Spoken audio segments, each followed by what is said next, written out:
Volvemos a estar de nuevo con todos ustedes. En los cumpleaños que cumplen las empresas, damos la bienvenida a los 60 jóvenes y primeros años de la asesoría de empresas Vila Castro. Hace ya 30 años que el grupo Vila Castro Asesoría y Consultoría de Empresas ha iniciado su andadura.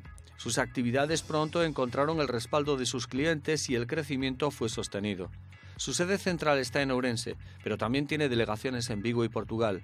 Julio Vila Pérez es el administrador del grupo Vila Castro y es él quien resume la cartera de servicios que aporta al cliente. Nosotros tenemos que acercarnos a los clientes emprendedores, a los clientes que ya están implantados, con una serie de servicios que le den integración a su negocio, que ellos se dediquen a su focus de negocio, que es la compraventa o la negociación de todo tipo de productos, pero que no se preocupen de qué pueden hacer con sus inversiones, que no se preocupen qué necesidades tributarias tienen, cuánto van a pagar, que no se preocupen de la seguridad social, si hay nuevos tipos de contratos, si hay modificaciones en las leyes. Todo esto nosotros se lo tratamos de dar en un servicio integrado. Y a mayores después fuimos integrando otra serie de empresas, o empresas de formación, o empresas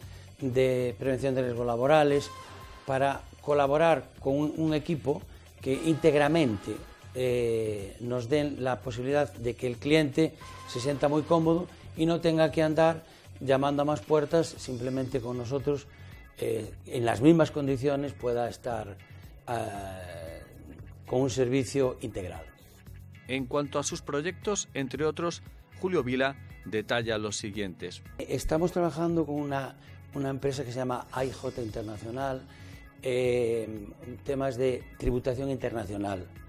La gente cada vez, como sabes, proyecta más su negocio en el extranjero, cada vez necesita conocer más legislaciones en otros países, necesita saber cómo tributaría en aquel país, qué ventajas e inconvenientes le puede dar todo esto, si tiene una inspección, cómo podría realizar la misma, y en eso pues estamos trabajando en un proyecto con gente de La Coruña, de Vigo, y creo que bueno, nos va a dar satisfacciones, ya no las está dando, pero bueno, seguiremos creciendo muy rápido, porque es una necesidad del empresario. Uno de sus propósitos es seguir mejorando en los patrones de calidad que prestan a sus clientes. Uno de los proyectos que tengo desde el año pasado que estoy trabajando y en este año que cumplimos el 30 aniversario, pues quiero tener implantado es la implantación de calidad, del servicio de calidad. Estamos trabajando con una consultora AENOR y estamos intentando que nuestros procesos y nuestros procedimientos le den la seguridad a nuestros clientes, que se producen en los tiempos que ellos necesitan y que además no se queda nada en el tintero, que todo tiene un proceso determinado y eso es lo que nos da a nosotros la seguridad de que todo lo tenemos controlado y al cliente la satisfacción de ver que todo está bien controlado. La internacionalización de las empresas es un hecho. Las exportaciones ourensanas crecen y cada vez son más las firmas de la provincia que dan el salto a otros países. Ahí está también Vila Castro. Nosotros en este momento en Portugal evidentemente ya estamos haciendo ese trabajo, pero ya evidentemente ya van a otros países diferentes, ya van a Francia, van a Bélgica y estamos acompañándolos porque nuestro lema es cerca de ti para llegar lejos. Esto quiere decir que tenemos que estar muy cerca del cliente con las normativas, con la implementación de la empresa en el extranjero, cómo implementarse, qué implicaciones, qué ventajas y desventajas tiene, cómo poder hacerlo. Lo transfronterizo ya lo tenemos bastante controlado, pero en otros países estamos aún empezando. Y nosotros tenemos una cosa que yo siempre tengo muy clara, la globalización. Quiere decir, a mí nunca me gustó estar aquí en Ourense solitario, ni además ir a mis proyectos a Vigo o a Portugal en solitario. Pertenecemos a una red de asesoría internacional que se llama Justime desde el año 2002, en donde somos un grupo importante de grandes profesionales en el área del asesoramiento e intercalamos siempre criterios profesionales, somos todos socios, aunque somos socios de autor, cada uno tiene su propia asesoría y sus propios procedimientos, pero sin embargo trabajamos a través de una metodología común y estamos siempre en conexión unos con otros por necesidades de que me tengo que ir a Bélgica y entonces llamo a un socio de Bélgica o de Francia o de cualquier otro país para que nos ayude, lógicamente. Todo no lo sabemos, tenemos que ir aprendiendo.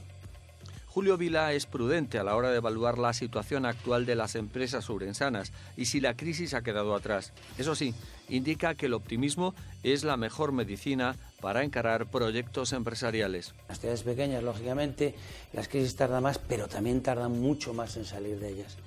El nivel de endeudamiento del empresario pequeño ha sido muy alto y hoy en día las reestructuraciones y quizás porque no se dan cuenta que tienen que competir con esto, que es la nueva imagen de ventas de muchas empresas pequeñas, que no se dan cuenta que evidentemente ya no te llaman a la puerta, sino eres tú el que tienes que ir a buscar a las puertas de los demás. Quien está realmente, digamos que saliendo, es el que ha meditado, ha pensado y ha dicho, tengo que dar una vuelta de tornillo a mi negocio. Tengo que pensar en cómo remodelar mi negocio para que realmente no sea el cliente el que me venga a mí, sino yo tengo que ir al cliente. Cerca de ti para llegar lejos. Ese es el propósito que lucen los casi 20 profesionales que forman parte del Grupo Vila Castro. El propósito, por lo tanto, es seguir cumpliendo años y prestando servicios a las empresas.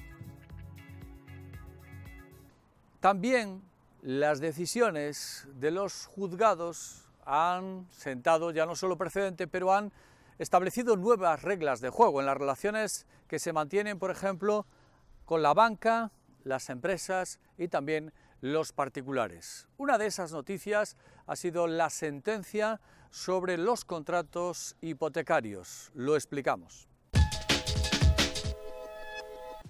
El Tribunal Supremo acaba de sentenciar que los clientes y no el banco son los que tienen que pagar el impuesto de actos jurídicos documentados de las hipotecas. Sin embargo, se mantiene inamovible la decisión de que los gastos de notaría o gestoría no tienen por qué ser abonados por los clientes. Por lo que respecta a los actos jurídicos documentados, suponen aproximadamente un 60% de los gastos de suscripción de la hipoteca. Julián Pérez es abogado de la Asociación de Empresarios Inmobiliarios. Estamos hablando aproximadamente de un 60% del total de los gastos, ¿no? Para una hipoteca media de 150.000 euros, aproximadamente se pagan de gastos pues, sobre unos 3.000 euros, ¿no? El impuesto suponía en este caso la mayor parte. Este letrado recuerda que el resto de preceptos sobre obligaciones de pago siguen estando en vigor. En lo que sí está claro, y no hay ninguna duda, es decir, el Tribunal Supremo sobre eso mantiene los criterios que ya establecieron las audiencias provinciales, es que tanto los gastos de notaría, de registrador, así como los gastos de gestión tienen que ser abonados por el banco íntegramente, siempre y cuando pues, plasmó esas cláusulas que son realmente totalmente abusivas.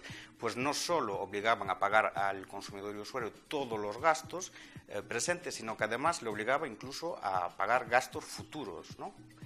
La sentencia del Supremo viene a disipar muchas dudas y a proporcionar seguridad jurídica en todas las decisiones que se adopten sobre hipotecas. La parte muy positiva de esta sentencia, ¿no?, es que ahora tenemos seguridad jurídica, es decir, ahora mismo sabemos exactamente lo que puede reclamar el consumidor y usuario, es decir, sabemos que podemos reclamar por los gastos de notaría, de registro y de gestoría. Esos tres gastos lo tenemos seguro a 100%, ¿no?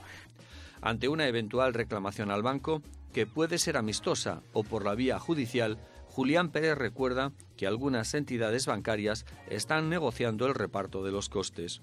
Lo que empiezan a hacer ahora los bancos es, en muchas nuevas escrituras, establecer un reparto más equitativo de los gastos, ¿no? Por ejemplo, notaría, tenemos el caso de BBVA, que establece pues una parte que pagaría él, otra parte el cliente. De hecho, son cuestiones que a veces se negocian y lo que buscan es que las cláusulas que se inserten en las escrituras pues no sean declaradas posteriormente nulas, ¿no?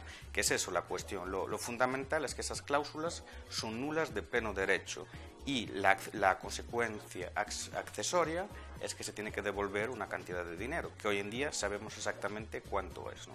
Este abogado también alude a que las sentencias emitidas en este caso, como en el de las cláusulas suelo, concluyen con imposición de costas sobre el banco, es decir, que es la entidad la que paga, además, abogados y pleito. Al igual que en las cláusulas suelo, cuando estamos atacando o la nulidad de una cláusula suelo, estamos hablando de un procedimiento de una cuantía indeterminada, que en la gran mayoría de las veces termina en condena en costas para el banco y por lo tanto el banco va a tener que pagar todos los gastos, ¿no? Es decir, procurador, abogado, incluso notario si se hace un poder general para pleitos, ¿no? Entonces, en ese caso, que es la gran mayoría de los casos, que lo estamos viendo hoy en día con las sentencias que están saliendo de cláusula suelo, le sale totalmente a coste cero al cliente. Y es más, no solo se recupera el dinero principal, sino que hay que tener en cuenta los intereses de demora, que estamos hablando de un tipo de interés bastante elevado y que cuantos más años atrás se hayan hecho los pagos de esos importes, pues genera unos intereses mayores. Por ejemplo, si se tiene que devolver por parte del banco 1.000 euros y es una hipoteca que tiene 10 años, más o menos acabará el banco pagando 1.300 euros y le saldrá pues a la mayoría de los casos a coste cero al cliente, porque precisamente el banco también tendrá que abonar las costas judiciales. Seguimos ahora con la sección habitual de todas las semanas, Economía de Bolsillo, con Raúl González.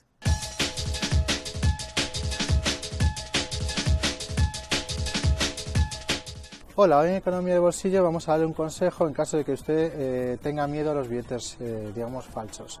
El año pasado, año 2017, el Ministerio del Interior reconoce que ha habido hasta 700.000 billetes que han identificado y retenido del mercado que se consideraban falsos. Realmente no se asuste, es una cifra muy pequeña, estamos hablando del 0,003% de toda la masa de billetes que estamos moviendo, pero que ese riesgo existe.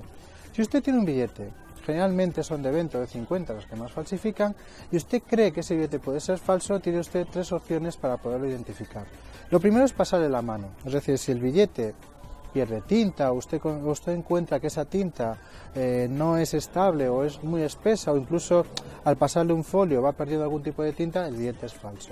En segundo lugar, si ese billete está bien hecho, aunque sea una falsificación, usted podrá comprobar, al ponerlo a trasluz, verá una serie de señales, lo que se llaman marcas de agua, donde va a ver usted la palabra euro, donde va usted a ver algunos tipos de figuras más del entramado del euro. Y si además usted considera que no es suficiente en estas dos pruebas, usted puede hacer giros sobre el billete y va a ir viendo cómo se van cambiando los anagramas o cómo se van viendo los gráficos, lo que se llama gráfico de holograma, va viendo usted figuras diferentes, donde va a ver, por ejemplo, el importe de ese billete de 20 euros o de 50, o va a ver usted alguna de las figuras que puede reconocerse de Europa. Por lo tanto, si usted considera que algún billete es falso, puede hacer estas pruebas para evitar, pues bueno, que le den gato por liebre.